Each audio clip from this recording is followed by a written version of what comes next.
ओम नमो नारायण। महायोगी पायलट बाबा जी के द्वारा लिखी हुई पुस्तक अंतर यात्रा भाग 2 के अध्याय 11 मृत्युंजय के विषय में बाबा जी के अनुभव साझा करेंगे। बाबा जी कहते हैं, किसी के आशीर्वाद से अमरता प्राप्त कर जाना या किसी की कृपा से अमर हो जाना, ऐसे अमर महापुरुषों के विषय में तो हम सुनते पढ़ते चले आ रहे हैं। जैसे हनुमान जी को माता सीता का आशीर्वाद प्राप्त था तथा मर्यादा पुरुषोत्तम रामचंद्र जी का तथास्तु। अश्वत्थामा को उनके पिता ने अमरता की कृपा प्रदान की थी, परंतु यह अमरता किसे प्राप्त हुई है? शरीर को, मन को या फिर आत्मा को?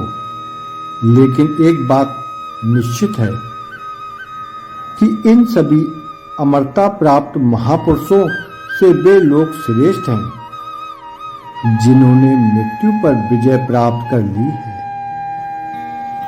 वैसे तो दोनों स्थितियों को एक ही अवस्था माना गया है, चाहे अमरता हो अथवा मृत्यु पर विजय करना, परंतु अमृत प्राप्त करने की अपेक्षा मृत्यु विजय अधिक श्रेष्ठ है, उच्च है। यह सर्वविदित है कि जब समुद्र मंथन हुआ था, उस मंथन से निकले अंश में विश्व की अंतर्वर्ती प्रतिकूल सत्ता को, जिसे देवता भी सहन नहीं कर सकते, उसको हंसते हंसते पीकर जो मृत्यु पर विजय प्राप्त करते हैं, वही मृत्युंजय भगवान शिव हैं, महादेव हैं।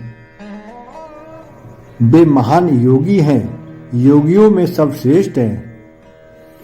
जिसे भोले बाबा ने उस भयंकर हलाल का पान किया, वे महादेव हैं, देवों के देव हैं। इसी को स्वरूप का रूपांतर संपादन कहते हैं। बाबा जी कहते हैं, अगर मृत्यु को जीतना हो या काल का अवरोहण करना हो, तो केवल निम्न स्तर की यात्रा को छोड़कर उच्च स्तर की और यात्रा करने से ही नहीं होगा, अपितु उभय स्तर का समीकरण करके दोनों को करना होगा। बाह्य जगत यात्रा में जो कुछ भी उपलब्ध होता है, वह तो बाहर के यतन का विषय तत्व है। यह माया की ही माया है जो इसी लोक तक सीमित है, परंतु भीतर वाला मार्ग उस निज बोध की ओर जाता अवश्य है। मृत्युंजय होने के लिए अमृत पान करें या पवित्र कर्म करें, साक्षात्कार दोनों में नहीं है। साक्षात्कार के लिए या मृत्युंजय होने के लिए तो दोनों से ऊपर उठना होगा। आप यह मान लें कि अन्मय से प्राणायाम स्तर पर जाने के लिए केवल पूर्णतया प्राणायाम स्तर से तदात्म्य लाभ करने से ही कार्य पूर्ण नहीं होगा, बल्कि प्राणायाम से प्राणशक्ति लेकर अनन्मय में उतरना होगा और उसके पश्चात अनन्मय को प्राण शक्ति के प्रभाव से प्राणमय रूप में परिणत करना होगा। बार बार ऐसा करते करते एक तरफ प्राणायाम जैसे अनन्मय सत्ता से सत्तावान होगा, दूसरी तरफ वैसे ही अनन्मय भी प्राणमय सत्ता से सत्वान होगा। उसके पश्चात ये दोनों एक हो जाते हैं। बाबा जी फिर आगे कहते हैं, मैं आप लोगों को अनन्मय, प्राणमय, मनोमय, विज्ञानमय और आनंदमय सत्ता की अवस्थाओं की यात्रा को समझाने का प्रयत्न करता हूँ। आनंदमय आ है, अब आ ऊर्ध्व गति से मनोमय में प्रवेश कर जाता है और मनोमय के साथ एक हो जाता है। एक होकर वह आ में उतर जाता है और फिर आ को भी मनोमय कर लेता है। वे दोनों धीरे धीरे एक हो जाते हैं, जिसे हम वाह कहेंगे।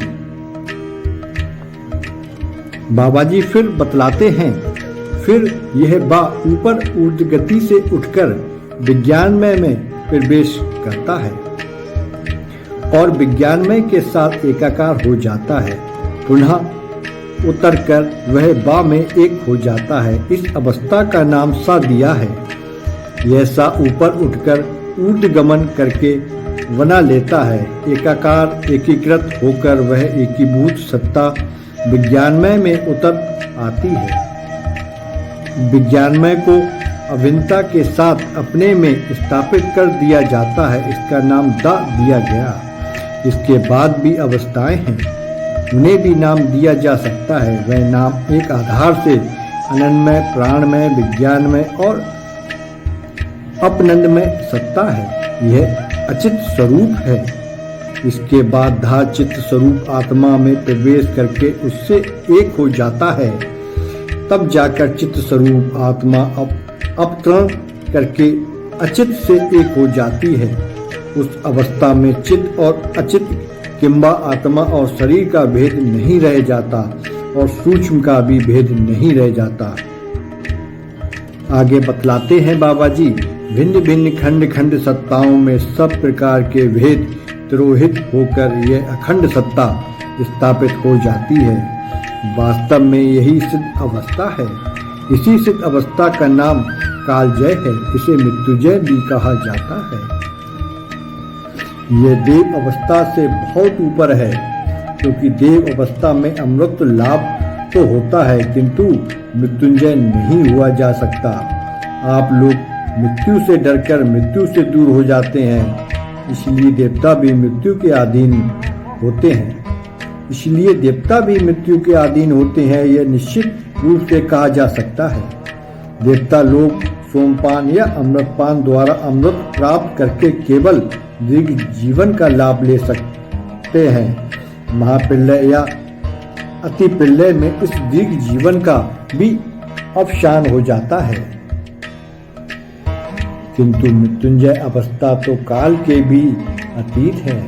इस अवस्था में मृत्यु रहती ही नहीं। सिद्धों का सिद्धत्व इस मृत्युंजय की सामर्थ्य पर निर्भर करता है, किंतु फिर भी केवल मृत्युंजय चरम सिद्धि नहीं है।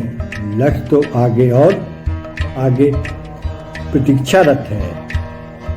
ओम नमो नारायण।